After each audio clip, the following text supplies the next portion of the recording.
I'd have preferred to be run over than have this happen to me, said Brescia owner Massimo Cellino. It was all smiles when Brescia won on the final day of Serie B to stay up. Then came the points deduction. Then Brescia and Cellino watched as Sampdoria played Salernitana in the play-out. Brescia go down, but they're not deregistered. What happens next? We're going to find out. But firstly, there are tens of millions worth of players that have to go somewhere. Where are they going? We're going to try and answer that for you as well. Is there a full calcio conspiracy at play? Dan Cancian, our senior writer at Destination Calcio. You've written on this. Take us through the Brescia situation and Cellino. Well, how long have you got? It's the first question. Right, let's start from the end, shall we? Take us back. Brescia Calcio 1911, which is the team that Roberto Baggio played for, that Pep Guardiola played for, the team that was in Serie B last season, as you mentioned, are no more. The FIGC, the Italian FA, has revoked their license to operate, which, as far as a football club is concerned, means that they cannot play in any league in Italy. So no Brescia in, obviously, Serie B. They were relegated. Serie C, they're not going to be there. No, they're not going to be there. Where are they going to be? They're going to be in two divisions under different guys, and Massimo Cellino is going to have nothing to do with either of them. In other words, Brescia have been, as you said, they've been deregistered. The reason why they've been deregistered is because Cellino would have had to pay £2.5 million worth of cost. That included the registration fee, that included a month worth of salaries, that included social contribution to the Italian equivalent of HMRC, and he decided against it. Now, was there a payment plan in there? You had to pay something off as well? Yeah, there was a payment plan that was already agreed with, again, Italian equivalent of HMRC. He decided not to go ahead with that. Now, that does not mean that Brescia have gone bust. Brescia Calcio are a company that is part of Cellino's business empire. If you go through the books, Brescia have not gone bust. So this is something like, it's important to note because a lot of people talk about, clubs going bankrupt, clubs going to the wall. This is not what's happened here. So they're still existing. They exist. It's kind of like a ghost. There's no players there. There's no staff. Correct. Yeah. But the stadium's still there, and someone's going to be there. Yeah. So the moment that Cellino decided against renewing Brescia's license, Brescia's city council sprung into action. And they organized a consortium of local businessmen. Brescia is Italy's richest province because they didn't want professional football to leave the city. The irony behind the whole situation is... Indeed, yeah.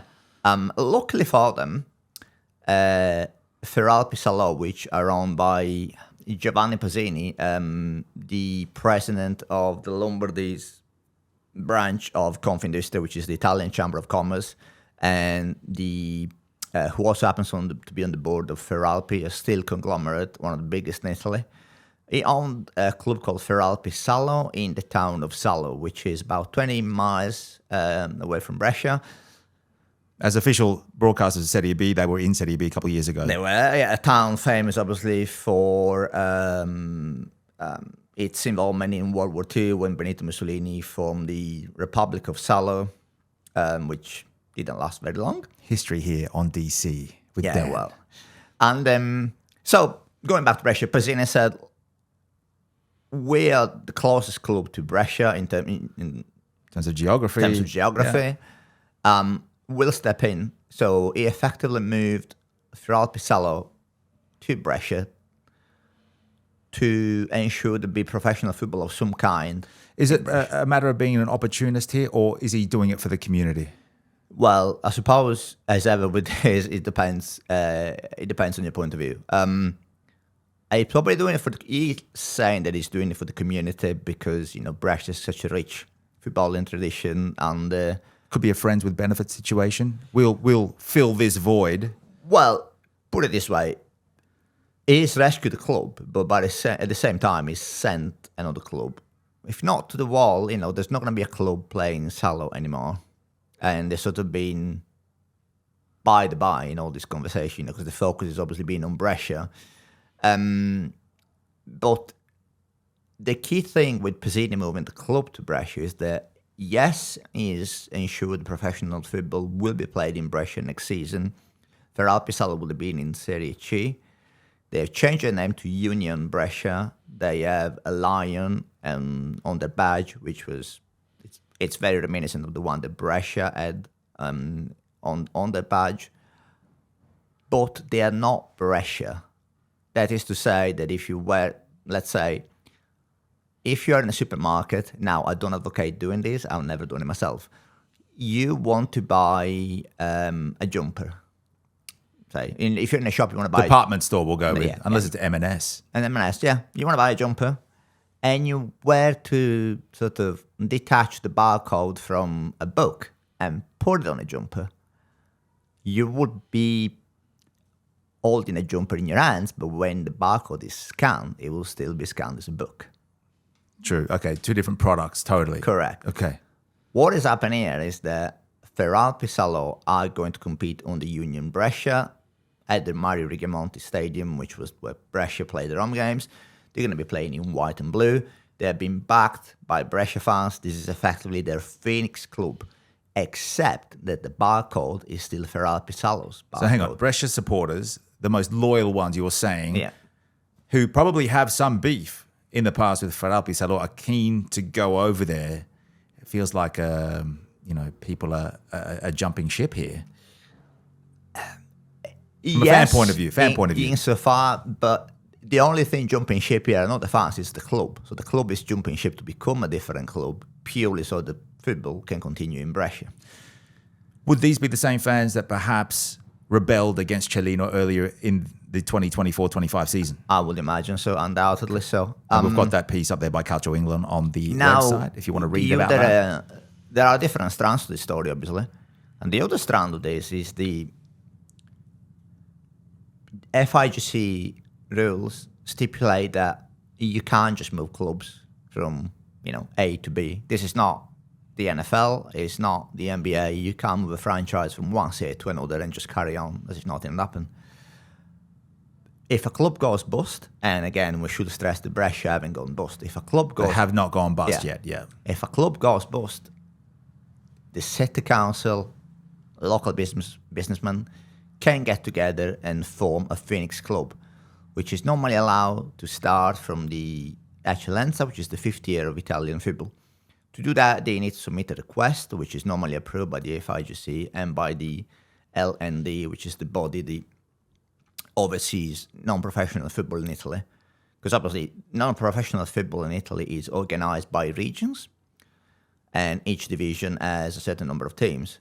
If you were to create a Phoenix club, you'll have an odd number of teams in a particular league, but the league can still say, yeah, we know what's happened, we know why there is a Phoenix club, you're allowed to join the league, regardless of it being a 21 league team rather than 20 or 23 rather than 22. And by Italian FA rules, that is the team that carries the barcode of the club that has gone bust. Okay. So Brescia now have done that as well. Brescia Calcio 1911 is no more because the license has been revoked.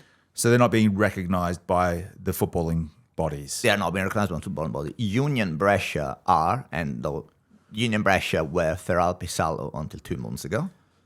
I'm following this, yes. And they're going to be in Serie C. Yes, and in... 3rd division. Yeah, and in the 5th year of Italian football, you're going to have Calcio Brescia 1911, which again are going to have the same colours as the old Brescia, are going to have a very similar badge, and the figurehead behind this club is the city mayor, and they're going to start from 5th division. Now, at some point, there is a chance that like Calcio Brescia 1911 and Union Brescia may play in the same division. It's unlikely, admittedly, because Brescia will have to go down and Union Brescia will have to go down and Calcio Brescia may have to come up. But there is the possibility. This is not new either. This happened in Catania, happened in Messina.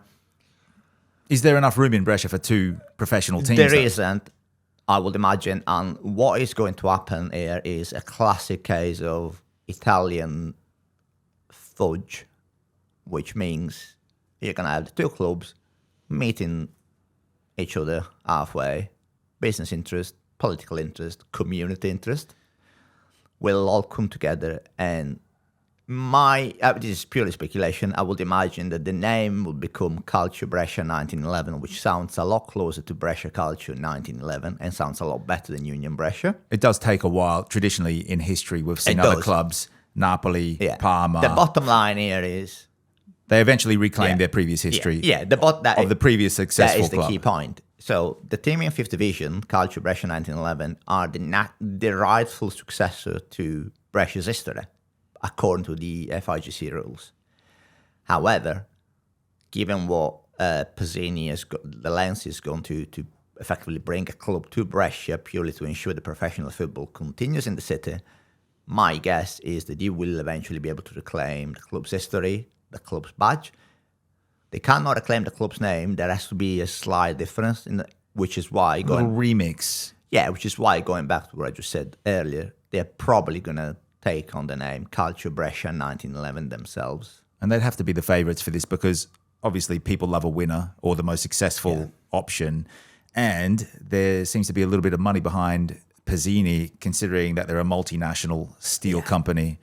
They're not just in Italy, they're in all other parts of Europe, and even in Africa now. So that is a big plus. If you are from Brescia, you're looking for the most successful option, Pazzini might be the man. It is, and obviously I think the team that are now in the 5th year of Italian football, the Calcio Brescia, it's sort of like, it's about optics as well. Like there has to be that, that club has to be there, if nothing else, so that the Italian FIGC can say, well, every box has been ticked here, the process has been followed. Because if that club hadn't been put together, then there'll be Pazzini's consortium will actually have like free reign to reclaim Brescia's history, and that cannot be seen to happen. Let's just change the direction here. What is happening in the office of wherever Massimo Cellino is at this point?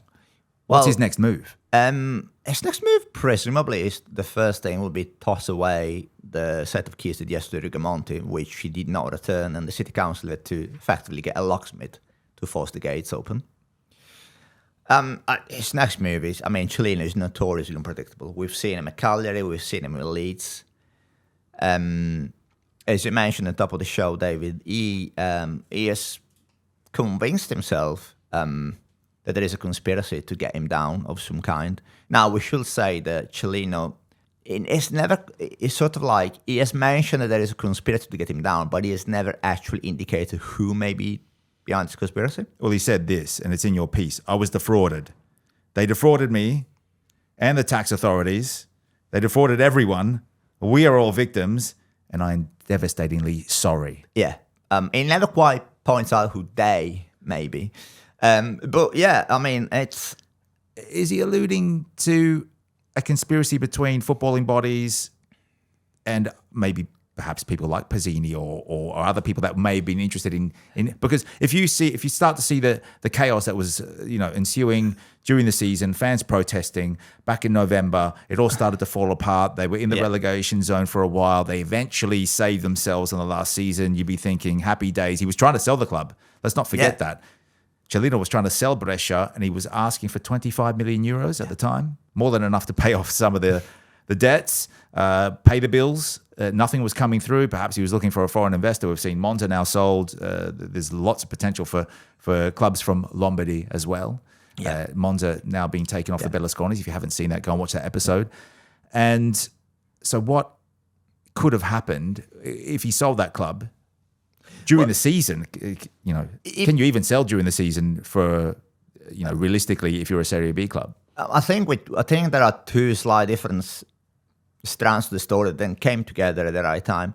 I think Cellino's conspiracy, he claims that there's been a conspiracy to relegate Brescia to Serie C and to save Sampdoria, which to an extent is something that, if you read in between the lines on a lot of newspaper reports in Italy, on a lot of social media chatter, there is, I wouldn't say that is accepted, but a lot of people perhaps more than I would have thought.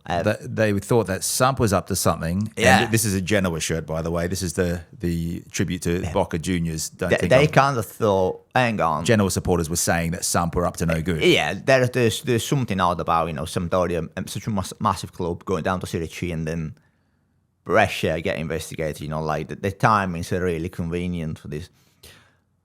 The problem with, I think the Cellino's main issue with Brescia going down to Serie C wasn't so much the relegation, it was the fact that he stopped his proposed sale. He wanted out. He wanted out, and he was nearly there. Yeah. He was looking for a payday. Yeah. Now, we both know how things work in Italian football. To suggest that this whole thing has been orchestrated purely to prevent Cellino from selling Brescia seems absurd. And the way he went down, he's been benefited previously. Brescia has twice when I think Parma went bankrupt. They stayed up because of that. And in Serie Regina B. went bankrupt. Then Regina, when they had Pippo Inzaghi as coach 2 seasons ago, was it? Brescia got relegated through the playout process, lost to Cosenza, but then came back. Yeah. And I don't think he would have been complaining then. Or was it a conspiracy then, do you think? Well, that is the against Regina question, isn't it? And was he part of it? Was he orchestrating it back then? Because that would be what he's thinking now with Samp. Yeah. The thing with Cellino is also you never quite know where he says something to get a reaction out of people and what he actually believes. Cellino, when he, the great irony of this is, as you mentioned, Pazzini, stepping in to say Brescia, is that Cellino, when he came on board, he lashed out at local investors saying, Brescia is the richest province in Italy. How come that none of you want to buy this club, Why do I have to come in, from Leeds where, Was it a sales pitch, do you think, that he was saying, look, everyone's here, everyone's got money, why doesn't a local person buy? And if not, maybe a foreign investor maybe. But also, we should just mention commiserations going out to the Brescia fans with the turmoil they're going through at the moment. Oh, absolutely. Because they were great during this season, even though there was a lot of chaos through the season. Some, that overhead kick. We've seen Borelli with a few good goals. A lot of high points during the season. It wasn't just low points, but commiserations going out to Le Rondinelle tifosi out there. No, absolutely. And so Cellino's basically, he painted himself as as the White Knight, rescuing Brescia. Brescia were owned by Luigi Corioni, a local entrepreneur throughout the 90s and the early 2000s. He was the Mazzone days. Yeah, he was the man in charge during Carlo Mazzoni. Signed Baggio, Iglitare, Luca Toni, Pep Guardiola, and before that, Andrea Pirlo, yeah. And before that, you look at the likes of, Georg Agi, Florian Raducioiu, played for Brescia. Yeah. It does seem like a lifetime ago. A distinguished club, especially back then, to play at that, in the glory days. No, exactly. That era of Serie A, they were there. Georg Agi played for Real Madrid, and he stayed at Brescia in Serie B. Yeah. That is, it's both incredible, and it makes me feel incredibly old thinking about that. Pre-Bosman days, I guess we all feel old if you were around before that. And back then there was a lot more loyalty to clubs, and there was a lot more prestige about staying with that club. So Coriani also played fast and loose with financial regulation. Let's just say that. But that was the era. That was the era of sort of football in Italy deregulated itself. No one had to deregulate it. It just deregulated itself. There was money flying about, even money that wasn't really there to be spent, was being spent anyway. That's regulation. We spoke about this in the Berlusconi dynasty pod that you and Emmet did, how it would be up to the president how much they wanted to shell out exactly. to see how successful the club would be. So. Exactly. But then Brescia went through, Corioni eventually had to sell. Brescia went through turbulent times. And then, as I was saying, Cellino stepped in. And it seemed ironic at the time, but if you look at it, what he said now, it's almost eerily. There is sort of like eerily prescient what he said, because he basically was asked, "Don't you think that this is madness for you to come in and take over this club?" And he said, "Well, it may be madness, but I'm fully committed to it. And if we're doing things right, then we're gonna be okay." Now, you may argue that he didn't exactly do things right. But then again, Brescia stayed up, avoided relegation under him. Fans were unhappy. It was clear that like he never targeted anything more than like avoiding relegation to Serie C. But now he finds in a situation where the club haven't gone bust, though they can't operate, and if a club can't operate, they effectively have, they lose all the They've got no means. That's it. They're done. As French, yeah, they're done. And we'll finish up the pod with what are the players going to do? You'd think that there's so much equity in the player values, but we all know in Serie B, there's not too much money spent between clubs. Yeah. Every now and then we see players go up and down. We're going to write about that on destination.calcio.com over the coming weeks as well, in the lead up to Serie A and Serie B. But just having a look at some of the players that have left, we've seen one of their most loyal servants, Dimitri Beasley, whose father coached there a couple of times and was there last season as an interim coach. Well, interim in the fact that he was there for 6 weeks. Pierpaolo was there. He coached, was sacked for Rolando Moran on either side. He was sandwiched in between two Moran tenures there last season. Dimitri's now gone to Cesena. We've now seen Bessaggio's gone to Avellino. A lot of them staying in Serie B. Adorni to Modena. Andrenacci to Mantova. Bertagnoli to Reggiana. So great to see a lot of these players. And these are all players that are B. leaving on a free. They're leaving for free, effectively. Because there's nothing that they can do. Yeah, and contracts have been dissolved. That's it. Contracts have been dissolved, or some of them, they would have been free agents anyway at the end of the season. But for others, as you said, the contracts are simply null and void because Brescia have effectively ceased to exist as far as the FIGC is concerned. And the moment when you cease to exist, then the contracts no longer have any validity on the player, so you can't ask for any compensation, any financial compensation of any kind. And that is also true of the youth team. So I would imagine, I know of a couple of young players that have moved on to like youth teams of, say Milan, Inter Milan, or Inter Milan with their Serie C team as well. Or Atalanta. And again, Brescia are not entitled to claim any compensation. Yeah, well, Bari getting Dickman and also the scorer of that overhead kick, Gabriele Moncini. That's in our Serie B top 21 goals compilation that you can watch on the DC TV app. I think we'll leave it there, Dan, but thank you for taking us through the Brescia situation. We're sure it's going to evolve, and if there's any new developments, we'll put something up on the website, and Dan will be covering it. Let us know what you think in the comments of the Cellino situation, his history. What would you do if you owed 3 million euros in payments? Brescia fans out there, how does this make you feel? Are you looking forward to Pazzini and the old FeralpiSalò coming in to take over and bring in Union Brescia? Or perhaps you prefer to follow Calcio Brescia 1911 in the 5th tier? Let us know.